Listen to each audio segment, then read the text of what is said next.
ईश्वर अंश जीव अभिनाशी चैतन्य अमल सहज सुख राशि।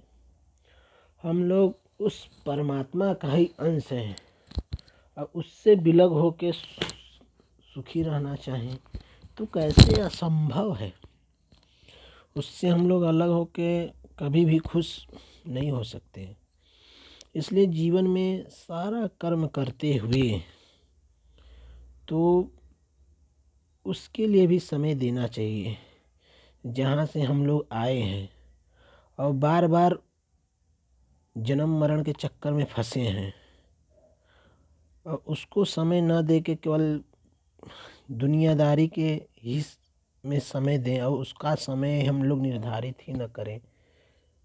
आज के युवा पीढ़ी में 75 का 95% इतने लड़के हैं जो कि सारा काम कर रहे हैं, दुनिया में हर चीज़ पेट उपार्जन के लिए कर रहे हैं, लेकिन कुछ लड़के तो ईश्वर के प्रति हैं श्रद्धावान, लेकिन कंटिन्यू वो ईश्वर को वो टाइम नहीं देते जो कि हर चीज़ में रोज देते हैं।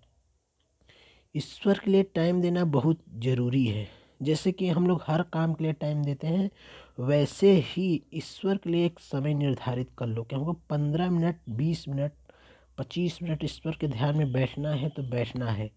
अब ये एकाएक नहीं होगा, ये अभ्यास से होगा और अभ्यास से ही सब कुछ होता है। अब पैदा होते ही आप चलने नहीं न लगे थे, उसके लिए आप समय का अभ्यास किए, चलाना सिखाएगा, धीरे धीरे अभ्यास हुआ, बोलना हर चीज़ सिखाया जाता है। उसी तरह ईश्वर के राह पे चलने के लिए हम लोग को अभ्यास करना होगा।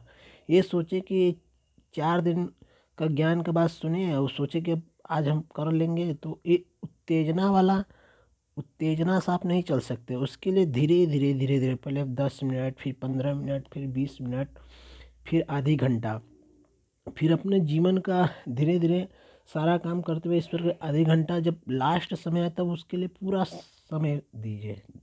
2 घंटा करिए, 3 घंटा करिए, फिर धीरे धीरे साधना में परिपक्वता लाइए और ब्रह्मचर्य का पालन करिए। दया धर्म ये सब आपके मन में आने लगेगा। और जानिए आप साधना कर रहे हैं और आपके अंदर दया धर्म और किसी को देख के तकलीफ नहीं हो रहा है, तो आप अभी साधना में परिपक्व नहीं है। साधना में परिपक्वता तब आने लगी जब आप किसी भी प्राणी के ऊपर निस्वार्थ दया करने लगे। शत्रु है तो उस पर भी दया करने लगेंगे, तब जानिए कि आपका साधना परिपक्व हो रहा है। केवल ये दिखावटी वाला जो आप साधना कर रहे हैं, इससे कोई मतलब नहीं है। ये धीरे धीरे धीरे धीरे धीरे धीरे इस पर आप अग्रसर होंगे, तब जाके साधना का सही मतलब समझेंगे। इसलिए युवाओं को और माता पिता को जैसे हर चीज़ के लिए टाइम देते हैं, ऐसे साल में, महीने में या रोज़ अपने बच्चों का भी समय दीजिए और उनको ये सब चीज़ें के बारे में, अपने ग्रंथों के बारे में बताना चाहिए। जब जनरेशन को आप बताएंगे तब वो जनरेशन अगले जनरेशन को बताएगी ना। अब यहाँ खुद जो माता पिता वो खुद रात दिन टीवी और ये सब देख रहे हैं, तब बच्चे क्या सीखेंगे, वो बच्चों को क्या ज्ञान देंगे।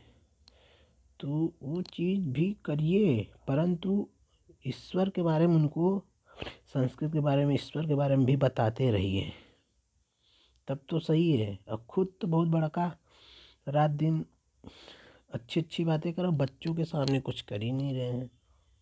दूसरे को ज्ञान देना अच्छी बात है, लेकिन कभी कभी एक ऐसी मीटिंग बना चाहिए कि साल में एक बार अपने घर में ज्ञान का चर्चा हो।